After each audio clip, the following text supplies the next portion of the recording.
Hi friends. So ఎలా ఉన్నారు? Dinner అయిపోయిందా? చూడండి ఫ్రెండ్స్, మనం వెయిట్ చేస్తున్న ఆర్బీఐ మీట్ అవుట్కమ్ అనేది రేపు రాబోతుంది. ఏ టైంకి?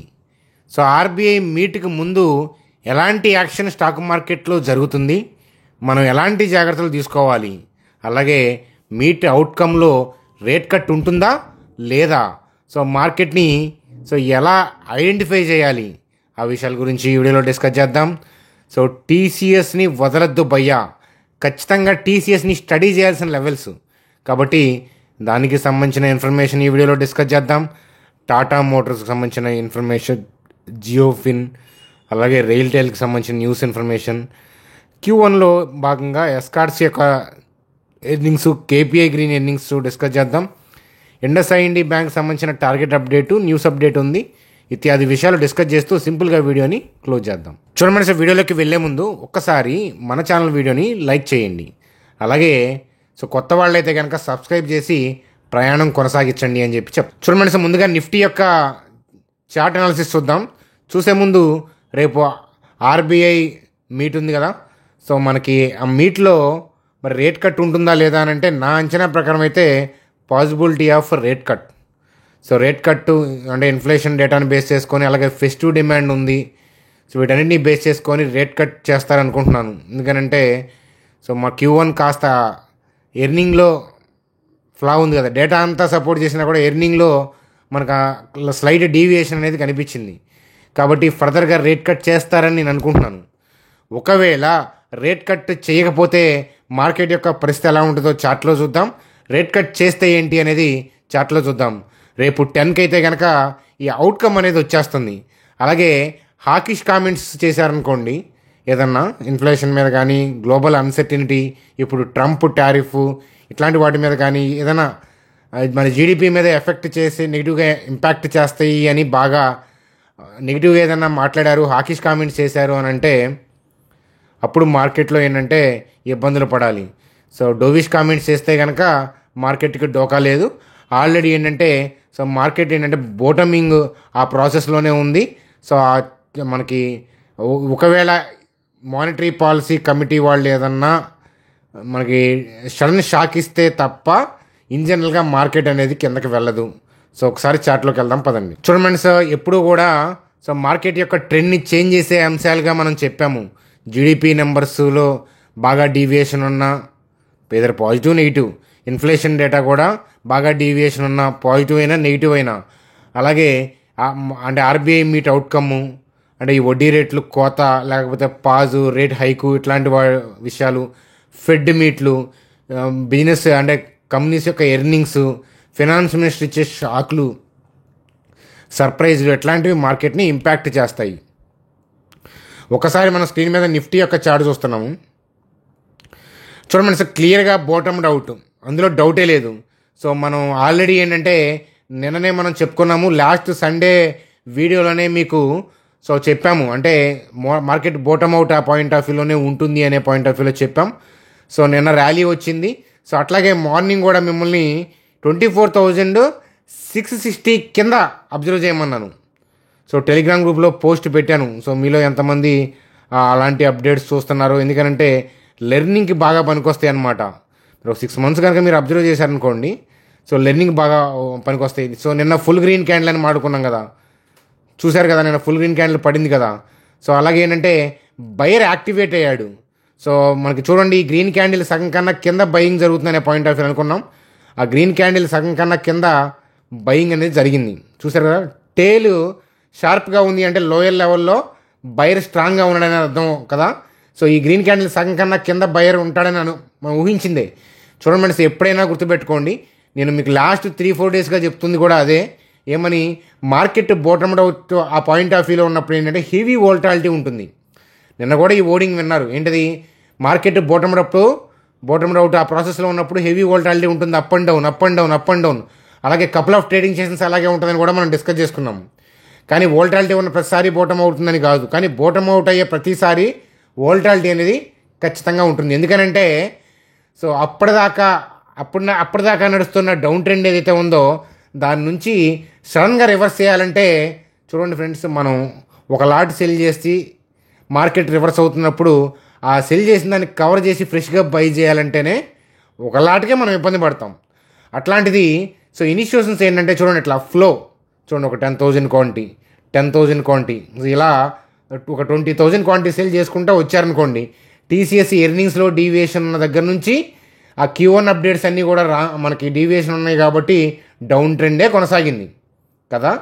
సో ఇప్పుడు ఏంటంటే మార్కెట్ ఆర్బీఐ ఈవెంట్ ముందు సో మనకి బోటమింగ్ ప్రాసెస్లో ఉన్నప్పుడు ఏంటంటే కారు రివర్స్ చేయాలంటే సో అప్పటిదాకా ఉన్న స్పీడ్ని పాజ్ చేసి స్లోగా రివర్స్ చేయగలుగుతాం. అంతేగాని ఎంత రేంజ్ కార్ అయినా, ఈవెన్ బెంజ్ కార్ అయినా, రోల్స్ రాయల్స్ అయినా, ఆడి అయినా, BMW అయినా సో అంతే రివర్స్ అవ్వాలి అని అంటే అంతే స్పీడ్లో రివర్స్ కొట్టగలమా?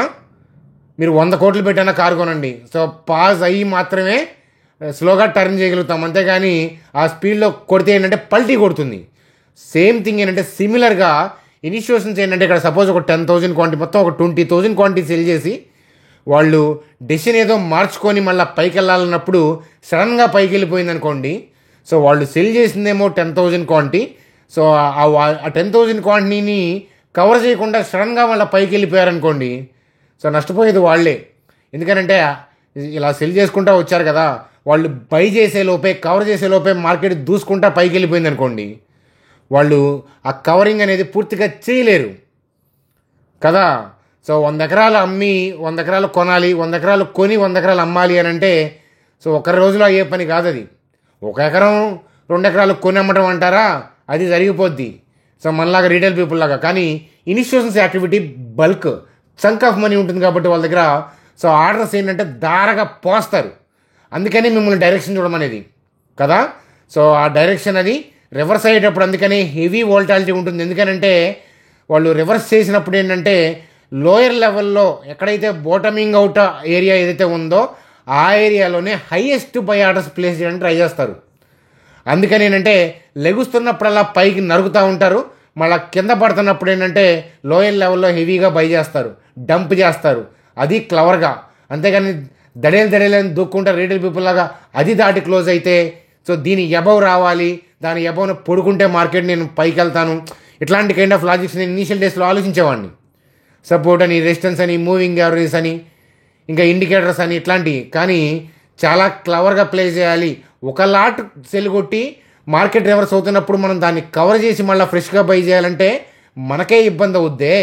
అలాంటప్పుడు huge number of quantity cell చేసుకుంటూ వచ్చినప్పుడు వాళ్ళ వ్యూ మార్చుకున్నప్పుడు ఏంటంటే స్లోగా టర్న్ చేయకపోతే వాళ్ళు చాలా నష్టపోతారు. చూడండి, సో ఇవాళ బీరిష్ క్యాండిలే కదా లాస్ట్ సో చివరి అవర్స్లో ఏంటంటే సో ఈ లోయర్ లెవెల్లో తెగ బై చేశారు సుస్పష్టం. సో మీరు లాస్ట్ అవర్స్ కనుక మీరు క్యాండిల్ చూసినా మీకు తెలుస్తుంది. సో చూడండి, ఒకవేళ మీరు అబ్జర్వ్ చేయాలంటే చూడండి 10 minutes అక్కడ అంటే lower time frame work candle పెట్టి నేను చూస్తాను. చూడండి క్యాండిల్ సైజ్ చూసారా. సో నార్మల్ మనుషుల వల్ల అయిద్దా? సో ఈ అంటే హ్యూజ్గా వాళ్ళు ఏంటంటే బల్క్లో ఆర్డర్లు ప్లేస్ చేస్తారు కాబట్టి ఒక రేంజ్లో బై చేస్తారు. ఒకటే స్ట్రైక్ ప్రైస్ మీద బై చేయడం సాధ్యం కాదు. మీరైనా సరే ఒక పెన్నీ స్టాక్ని ఒక 2,000 క్వాంటిటీ పెట్టి బై చేయడానికి ట్రై చేయండి. పెన్నీ స్టాక్ని ఒకటే స్ట్రైక్ ప్రైస్ మీద మీరు బై చేయలేరు. కొంత క్వాంటిటీ ఎగ్జిక్యూట్ అవుతాయి, మిగతా పెండింగ్ ఉంటాయి.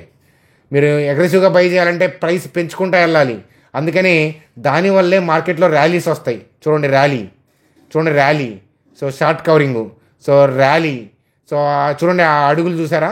సో అదే అనమాట ఇనిషియేషన్స్ యొక్క యాక్టివిటీ అనేది తెలుసు. చూడండి ఈ లైన్ కన్నా కింద చూసారా. చూడండి క్యాండిల్ క్యాండిల్ సైజ్ చూడండి అది. సో అదే అనమాట వాళ్ళ చేతిలో ఉండే గన్ అది. సో ఆ స్టైల్ మీకు అర్థం కాకుండా ఏంటంటే ఈ లోయర్ లెవెల్లో మీరు డేర్ చేయలేరు. అర్థమవుతుందా? సో మీరు పడుతున్నప్పుడు ఇంకా కింద పడిపోతుందనే పాయింట్ ఆఫ్ వ్యూలోనే ఉంటారు. అర్థమవుతుందా? సో నిన్న గ్రీన్ క్యాండిల్ పడంగానే వాళ్ళ మార్నింగ్ ఆవేశం అక్కడేం వర్కౌట్ అవ్వదు. సో 1 day కోసం మీరు ట్రేడ్ చేస్తే ఇబ్బంది పడతారు. అందుకని రేపు పొద్దున్న జరుగుతుందనే పాయింట్ ఆఫ్ వ్యూలో వెళ్తే ఇబ్బంది పడతారు. చూడండి, సో ఇప్పుడు దాకా చెప్పుకునే అనాలిసిస్ అంతా ఆర్బీఐ రేట్ కట్టు ఉంటుంది అని ఊహించింది కాబట్టి మార్కెట్ ఇలా వెళ్తుంది. రేట్ కట్టుకు సంబంధించిన వాళ్ళకి ఇన్ఫర్మేషన్ ఉండదని, సో ఉంటుందని ఇన్ఫర్మేషన్ ఉన్నా, ఖచ్చితంగా ఇన్ఫర్మేషన్ ఉన్నా అది వేరేలాగా ఉండేది కదా. కానీ ఏంటంటే మార్కెట్ ఏంటంటే రేట్ కట్ని ఊహిస్తుంది, కానీ వాళ్ళు ఏదైనా షాక్ ఇస్తే మార్కెట్ కూడా షాక్ ఇవ్వచ్చు. దానికి సిద్ధంగా మనం ఉండాలి. ఎందుకనంటే సో ఆర్బీఐ గవర్నర్ గారు మన చుట్టం కాదు కదా, మన ఇష్టం కాదు కదా. సో కాబట్టి ఏంటంటే సో ఇలాంటి ఈవెంట్లప్పుడు ట్రెండ్ చేంజ్ అవ్వచ్చు. సో 90% ఆఫ్ ది కేసెస్, సరే అట్లీస్ట్ 60% ఆఫ్ ది కేసెస్లో ఏంటంటే ఆర్బీఐ రేట్ కట్ ఉంటుంది. దానివల్ల ఏంటంటే మార్కెట్లో 1-2 డేస్ ఏదైనా వోల్టాలిటీ ఉన్నా పైకి అంటే అప్ డైరెక్షన్లోనే నడుస్తుంది. ఆర్బీఐ మీట్లో అవుట్కమ్లో తేడా ఉన్నా వాళ్ళు ఏదైనా హాకిష్ కామెంట్లు చేస్తే సో ఫ్రెష్గా కింద పడే అవకాశాలు ఉంటాయి. కాబట్టి ఆ ఈవెంట్ తర్వాత 2 డేస్ తర్వాత మనం ఆలోచిద్దాం అనుకునే వాళ్ళు వెళ్ళండి.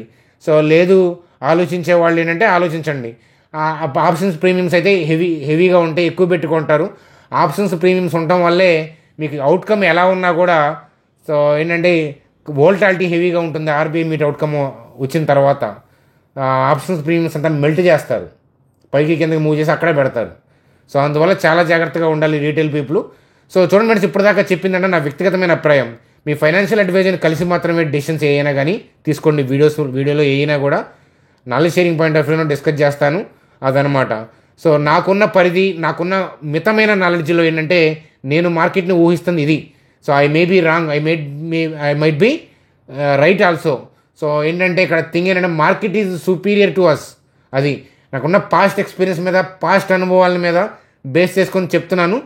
హిస్టరీని మార్కెట్ రిపీట్ చేయాలని రూల్ ఏం లేదు. ఎందుకంటే stock market is superior, it is a dynamic.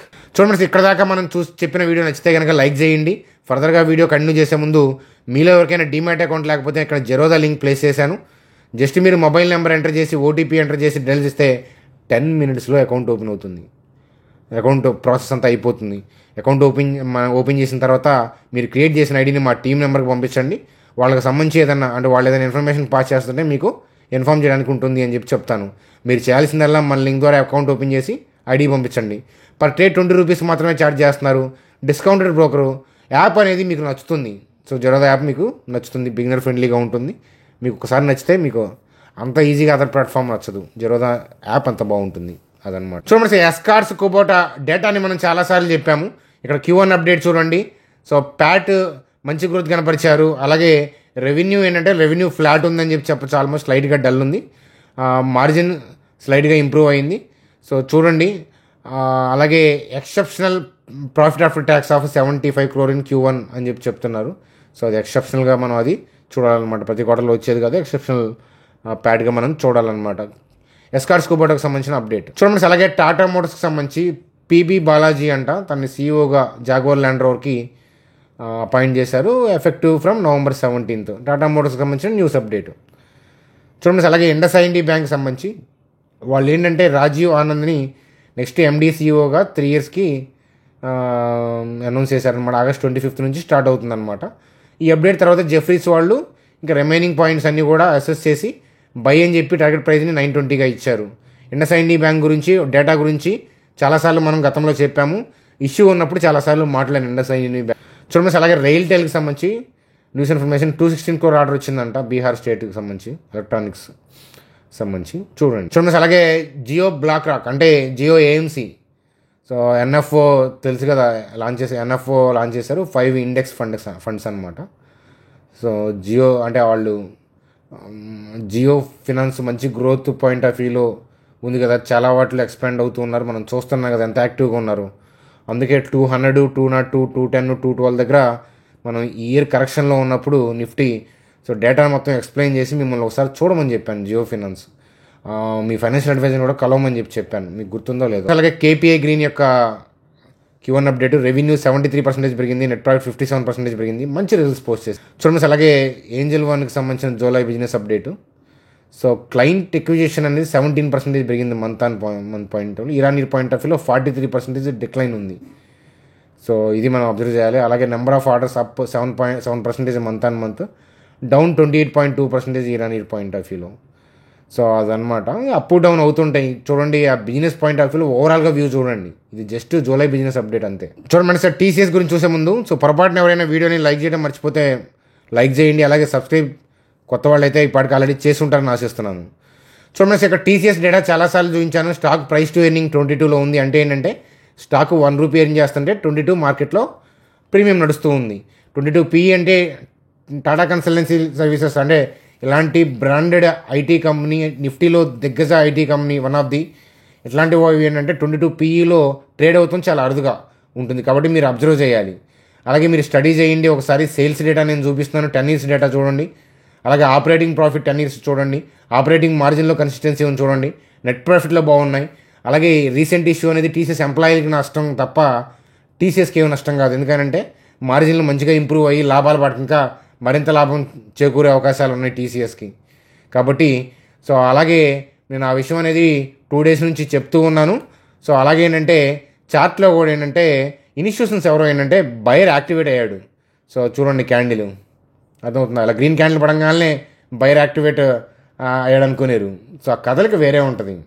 So అట్లాగే వాళ్ళు చూడండి డోజీ కైండ్ ఆఫ్ క్యాండిల్ అంటే ఏంటి, సో బయర్ యాక్టివేట్ అయ్యాడు, ప్రాఫిట్ బుకింగ్ అవుతా లోయర్ లెవెల్లో ఎక్కువ కొనే ప్రయత్నం చేస్తున్నాడు. సో అంటే ఏంటంటే some investors are greedy.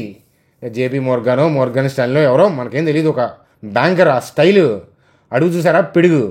So ఆ స్టైల్ని బట్టి చెప్తున్నాను అంతే అనమాట. సో కాబట్టి టీసీఎస్ పాయింట్ ఆఫ్ వ్యూలో, ఇన్వెస్ట్మెంట్ పాయింట్ ఆఫ్ వ్యూలో, స్టడీ పాయింట్ ఆఫ్ వ్యూలో ప్రోసు కాన్స్ను బేరీజ్ వేసుకోవాల్సిన సమయం ఇది అని చెప్పి చెప్తాను. అలాగే మీ ఫైనాన్షియల్ అడ్వైజర్ని కూడా ఒకసారి కలవమని చెప్పి చెప్తాను. చూడండి sir, bank Nifty point of వ్యూలో, so bank Nifty point of వ్యూలో యాక్టివిటీ రేపు వోల్టాలిటీ ఉండొచ్చు. ఆర్బీఐ మీట్ ఉంది కాబట్టి బ్యాంక్స్ మెయిన్ కాబట్టి జాగ్రత్తగా అబ్జర్వ్ చేయండి. సో రేపు ఏదైనా వోల్టాలిటీ క్యాండిల్ పడ్డా కమింగ్ డేస్లో ఫుల్ గ్రీన్ క్యాండిల్ పడే అవకాశాలు ఉన్నాయి. అది ఎప్పుడు అనేది రన్నింగ్లో చూసే నేను చెప్పగలుగుతాను. మైట్ బి రేపు అయితే ఉండకపోవచ్చు, ఎందుకంటే ఆర్బీఐ మీట్ వల్ల పైకి కిందకి ఉండే అవకాశాలు ఉంటాయి కదా, అందువల్ల అనమాట.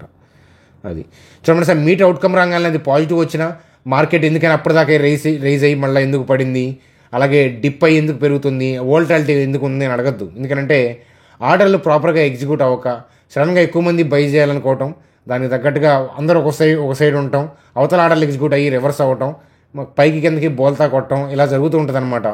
అందుకని ఈవెంట్ని బేస్ చేసుకుని ట్రేడ్ చేసేవాళ్ళు ఎప్పుడు కూడా మునిగిపోతూ ఉంటారు. అదనమాట కదా. కాబట్టి ఏంటంటే ప్రస్తుతానికైతే డోకా ఏం లేదు, రివర్సలే చూపిస్తుంది. కాబట్టి ఆర్బీఐ మీట్ అవుట్కమ్ పాజిటివ్గా ఉంటుంది, రేట్ కట్ ఉంటుందని నేను ఆశిస్తున్నాను. కానీ నేను చెప్పా కదా, మన చుట్టాలేం కాదు కాబట్టి వాళ్ళు ఏం చెప్పినా కూడా నేను యాక్సెప్ట్ చేస్తాను. అలాగే ఏంటంటే ఆర్బీఐ మీట్లో ఏముంటుంది, రేట్ కట్ ఉంటుంది మీరు అనుకుంటున్నారా, లేదని మీరు అనుకుంటున్నారా? అలాగే రేపటి మార్కెట్ యొక్క బిహేవియర్ ఎలా ఉండొచ్చని మీరు అనుకుంటున్నారు? పిచ్చెక్కుతుందా, పిచ్చెక్కిస్తుందా? సో అది ఏమనుకుంటున్నారో కామెంట్ సెక్షన్లో తెలియజేస్తానని ఆశిస్తూ, so bye friends, good day.